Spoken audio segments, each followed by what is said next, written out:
And this morning you were meeting with people here in Michigan with the Department of Corrections. Yep. What was that about? Well, it's about coming here. I got permission to say that we are actually coming to Michigan. So the plan is to have a pilot program in Jackson Prison starting in September, in the fall at least, and actually 2 programs, and one you might be really interested in, this group. We're going to start a last mile curriculum, which will mirror what we do in California, but the second one we're also launching in California pretty soon is a coding curriculum. Now this has never been done in prison before, but we're actually going to teach real coding that these guys learn a trade. And Michigan is actually getting internet access very soon. It's been approved.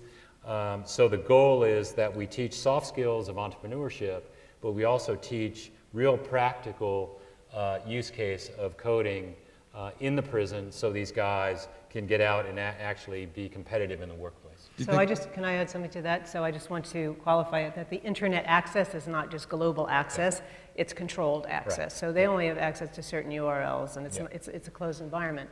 But the good news is that if we do well at Jackson, that the follow-up program would be in Huron State Prison for women. And so we would finally have our first program for women. So I'm excited to lead that charge. So the movement's actually starting to happen. The movement's happening. We actually, we started in July. We're starting in LA County. LA County has 18,000 incarcerated there. So we're starting a pilot program in Castaic Prison, which is just outside of Los Angeles. Our problem is that there's a lot of interest. So we're building our organization. You saw Jen and Julie, who are part of our staff in San Quentin. But we have to build an infrastructure now. We're building basically a nonprofit company as we speak, to sort of expand the program. But I think what may be even more interesting is the fact that we do bring in a lot of people to help run the program, contribute, and teach. So when we start coding, there may be opportunities for folks in the audience to get involved. And with the last mile, to become mentors and tutors to the participants, and even to come in and critique their pitches and attend demo day to see what we've accomplished there. And is that happening in California as well? Students getting involved with what you're doing? Yes. Yeah, I just did a talk at Cal about 3 weeks ago. So they are actually going in and they're tutoring some of the students at Patton University, but they're also going to be part of the next last mile program we start. So let's talk about the coding a little bit. Why is that so important to what you're doing? Because it's deliberate, isn't it? Why is it important?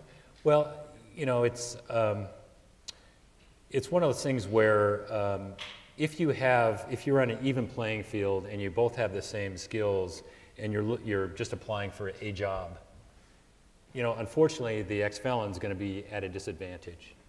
When you're in coding and when you're creating development, it's a matter of the quality of your output. As we all know, engineers are, certainly in San Francisco, are at a they're a premium right now. So if you become a good coder, it's less about your past and where you come from, it's about your output. So I think it gives people really a competitive edge or an opportunity that they may not have just in the normal work. Well, there's another aspect to it as well, is the types of skills that they will acquire from our program, which is Code 7370, will be the types of skills, and they'll be able to produce code that has been outsourced to, you know, various countries around the world. It's not the final intense product that you see when you look at some of these amazing apps or software applications or mobile apps.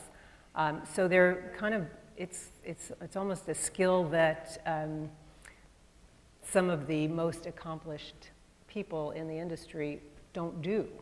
So we're bringing it home so that they can do it back in the US.